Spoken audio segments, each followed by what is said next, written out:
Hi friends, welcome to workshop Telugu. Friends, ఇప్పుడు మనం చూస్తున్నది వచ్చి ఒక గోద్రేజ్ కంపెనీలో సింగిల్ డోర్ ఫ్రిడ్జ్, కొంచెం పెద్ద సైజ్ ఫ్రిడ్జే. కానీ దీని ప్రాబ్లం ఏమంటే ఫుల్ అండ్ ఫుల్ వచ్చి ఆగిపోయింది అనమాట. సో రిలేలు ఏమైనా పోయి ఉంటుందని చూస్తే రిలేలు బాగుంది. జస్ట్ మనకు వచ్చి సప్లై వచ్చి మనకు కింద కంప్రెసర్ దాకా రాలేదనమాట. అంటే థర్మాస్టాటర్ ఫుల్ అండ్ ఫుల్ వచ్చి అవుట్ ఇవ్వకుండా, అంటే సప్లై అవుట్ ఇవ్వకుండా ఫుల్ అండ్ ఫుల్ డెడ్ అనమాట. సో మామూలుగా వచ్చి థర్మాస్టాటర్ అనేది పోవడం అనేది రెండు రకంగా ఉంటుంది. ఒకటి వచ్చి ఎగ్జాక్ట్గా వచ్చి మనకు వచ్చి కట్ ఆఫ్ అవ్వకుండా రన్ అవ్వడం, కంటిన్యూగా రన్ అవ్వడం. అంటే మనం ఇప్పుడు 1-2 టెంపరేచర్లు పెడుతున్నాం అంటే మనకు లోపల అంత టెంపరేచర్ రాగానే మనకు కట్ ఆఫ్ అవ్వాలన్నమాట. అవ్వకుండా మనకు కంటిన్యూగా రన్ అవ్వడం అనేది జరుగుతుంది. ఇంకొకటి వచ్చి ఫుల్ అండ్ ఫుల్ మనకు వచ్చి అంటే సప్లై అవుట్ ఇవ్వకుండా డెడ్ అయిపోతుంది అనమాట. రెండు రకం ఉంటుంది అనమాట మామూలుగా పోయే దాంట్లో. ఇది వచ్చి రెండో రకం చెప్పొచ్చు. ఇప్పుడు వచ్చి మనం థర్మాస్టాట్ అనేది మనం మార్చబోతున్నాము. మనం చెప్పినట్టే మనకు సప్లై అయితే అవుట్పుట్ రాలేదన్నమాట. ఇప్పుడు మనం కంటిన్యూ టెస్ట్లో మనం చూపిస్తున్నాము. సో మనం ఏం చేస్తున్నామంటే దాన్ని రిమూవ్ చేసేసి కొత్తది అనేది మనం బిగించబోతున్నాం. మామూలుగా వచ్చి ఇలాంటివి పోయేది అనేది ఇది కామన్. ఇది మనకు మ్యాక్సిమం అయితే ఒక 2-3 ఇయర్స్కే వచ్చి డైరెక్ట్ అవ్వడం అనేది మామూలుగా ఎక్కువ జరుగుతూ ఉంటుంది.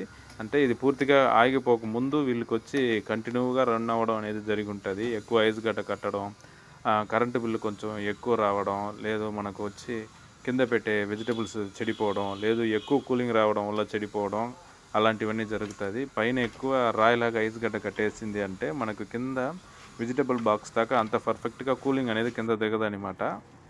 సో మనం థర్మాస్టాట్ అనేది ఇప్పుడు మార్చాలా. దీంట్లో ఎంఆర్పి అయితే 650 ఉండదు. మామూలుగా అయితే దీన్ని చేంజ్ చేయాలంటే ఒక టెక్నీషియన్ వచ్చి మొత్తం ఇప్పి మార్చాలంటే ఇది ఇప్పి మార్చేది కొంచెం అంటే వర్క్ ఎక్కువ కాబట్టి కొంచెం డబుల్ రేట్ అన్నట్టు తీసుకుంటాం. మామూలుగా 1300-1200 అనేది మార్కెట్లో తీసుకునేది. అది ఒక్కొక్క కంపెనీ తగ్గినట్టు ఒక 200-300 లేదా తక్కువ ఎక్కువ అదన్నీ తీసుకుంటూ ఉంటారనమాట. ఇప్పుడు మనం దీని లోపల నుంచి ఆ సెన్సార్ వైరు లాగి అలా బయట తీసేదానికి మనకు పైన మనకు హోల్ అనేది ఉంటుంది అనమాట. థర్మాకోల్ నుంచి ఆ బాక్స్ లోపలికి ఇచ్చుంటారు ఫ్రిడ్జ్ లోపల. మామూలుగా వర్ల్ఫుల్కి ఈ గోడ్రేజ్కి రెండింటికి వచ్చి ఈక్వల్ ఒకేలా ఉంటుంది మోస్ట్లీ ఓల్డ్ మోడల్కి. ఇప్పుడు వచ్చే వర్ల్ఫుల్ ఫ్రిడ్జ్కి అయితే కొంచెం చిన్న సైజ్ అనేది వస్తుందన్నమాట. ఇంతకుముందు మనం చెప్పినట్టు అది కంటిన్యూటీ రాలేదు, ఇప్పుడు కొత్తది మనకు కంటిన్యూటీ వస్తుంది.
ఈ థర్మాస్టాటర్ అనేది మనం బిగించేటప్పుడు దాని డైరెక్షన్ అనేది చూసుకోవాలా.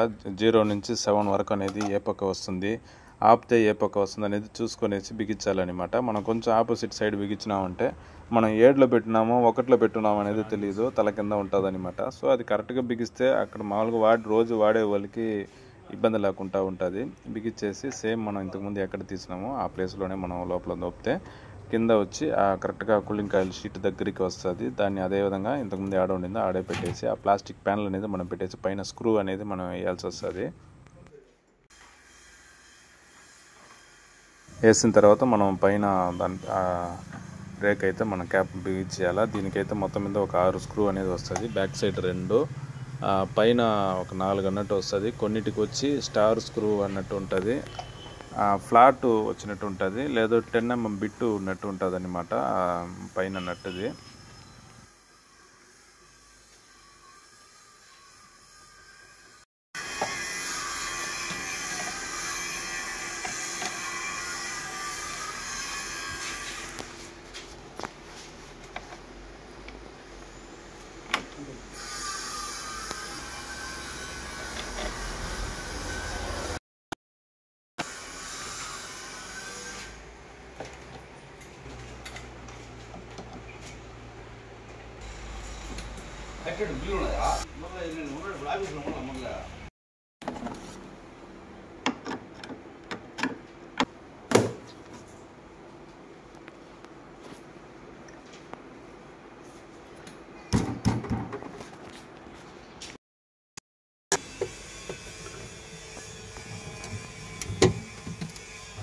దాదాపు అన్నీ బిగించేస్తున్నాము. ఇంకా మనం ఆన్ చేస్తే ఫ్రిడ్జ్ పక్కాగా రెడీ అయిపోయినట్టే. ఫ్రెండ్స్, ఈ వీడియో మీకు నచ్చుంటుంది అనుకుంటా. నచ్చిందంటే లైక్ చేయండి, మర్చిపోకుండా మన ఛానల్ని సబ్స్క్రైబ్ చేయండి ఫ్రెండ్స్.